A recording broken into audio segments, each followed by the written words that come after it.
तुम इसे देख नहीं पा रही हो। जो अहंकार तुमने अपने कामों में व्यस्त होकर बुला दिया, उसे जानकर त्यागो, ना कि अनजाने में। बुद्ध की ये बातें सुनते सुनते रोहिणी का सारा रोग खत्म हो गया।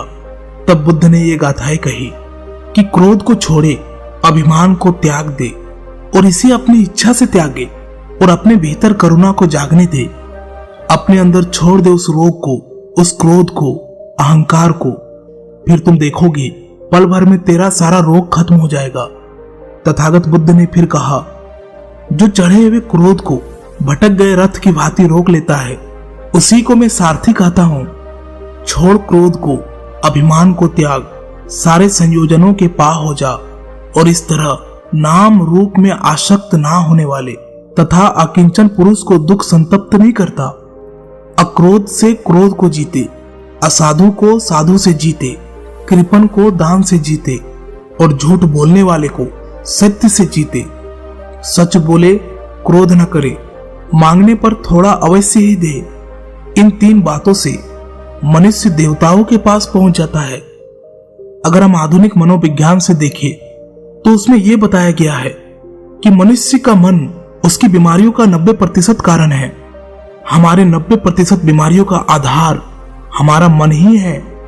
इसलिए जब भी हम अपने बीमारियों का इलाज कराते हैं, यह पूरी तरीके से ठीक नहीं होती, और अगर यह ठीक भी हो जाती है तो एक बीमारी के ठीक होने से दूसरी बीमारी होती है, क्योंकि हमारा मन तो ठीक हुआ ही नहीं। हमारा मन तो वही है।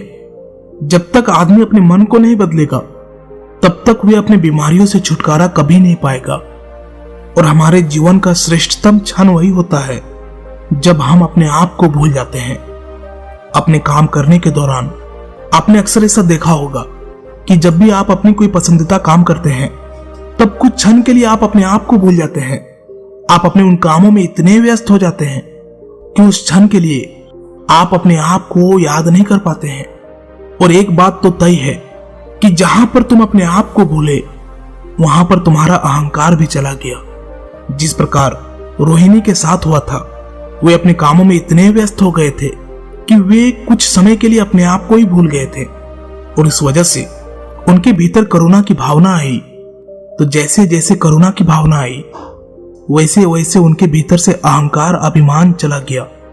ये चीज उन्हें पता नहीं चली, लेकिन ये हुआ, अनजाने में ही हुआ।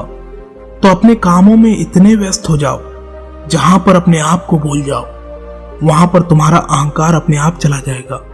और जहां पर अहंकार नहीं होता, वहीं पर तो ध्यान होता है। तुम्हारे क्रोध के कारण जो बीमारी है, अक्रोध उसका इलाज है।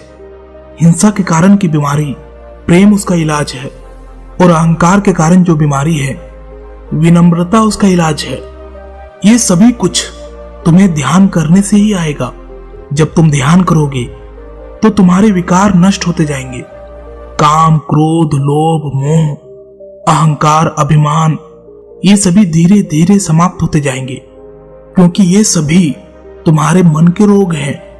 और जब तुमने अपने मन के रोग को समझ लिया, तो मन से जुड़ा है हमारा शरीर, तो आप शरीर की बीमारियों से भी दूर होते चले जाओगे। इसीलिए अपने ध्यान को प्राथमिकता दे, अपने मन को समझने की कोशिश करें, अपने काम से प्यार करें। फिर आप देखेंगे कि आपके पास अहंकार के लिए, क्रोध के लिए वक्त ही नहीं है। मित्रों, इस वीडियो से आपने क्या सीखा है कमेंट जरूर कीजिएगा। क्या पता आपके एक कमेंट करने से किसी का जीवन बदल जाए। धन्यवाद।